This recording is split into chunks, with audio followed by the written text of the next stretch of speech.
Just calculating time is not the only factor that's important when it comes to success at anything. I work in an industry where we oftentimes even introduce ourselves by the amount of time that we've been in the industry. I've been doing it for 20 years. I've been doing it for 30 years. I've been doing it for 10 years.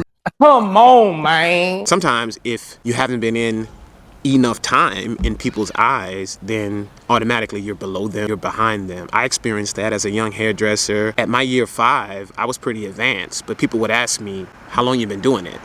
And I might say 5 years or 6 years, and they would instantly like start laughing or be like, oh yeah, I got curling irons older than you. I'm at the gym right now and I'm about to do my cardio on the treadmill. There's 2 different levers on a treadmill, every treadmill. You can increase the speed and you can increase the incline.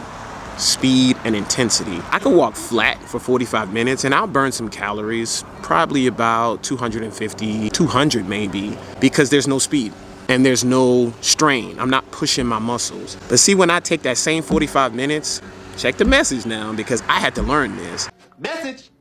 Time alone is not enough. When I take the speed up to 3 miles an hour, which is about a 20-minute mile pace, and the incline past 10 or at 10, I'm gonna start sweating almost immediately, and I'm gonna burn about 400, sometimes even 500 if I increase. And as you increase the speed on the treadmill and increase the incline on the treadmill, your calorie burn estimation, it'll increase. Oh man, this is just a good message this morning, guys. Time alone ain't enough.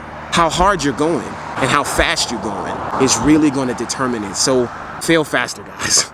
Break things, hurry up, see and try things. You're not going to be out of the game. Sometimes we think failure, but it's just, I'm learning. I gotta hurry up and try it. Learn a new skill and then hurry up and try it.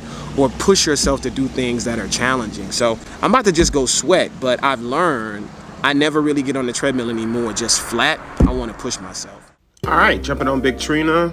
Empty gym pretty much in the morning, how I like it. 10 on the incline, 3 miles an hour, 160 calories in about 23 minutes, so that puts it in perspective.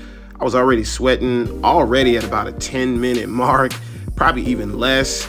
Don't put your hands on the railing. That's an example too of not going to what's easy, but keep pushing yourself. All right, 408 calories, 48 minutes.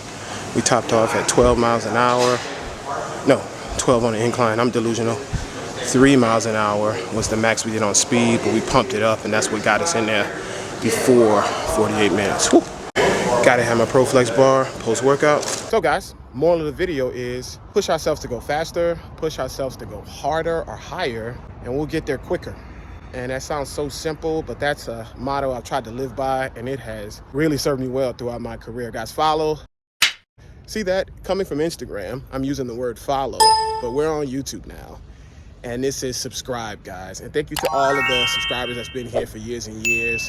I am on a mission, guys, to be back here weekly, to give gems, both in the beauty industry, health, wellness, fitness, and success.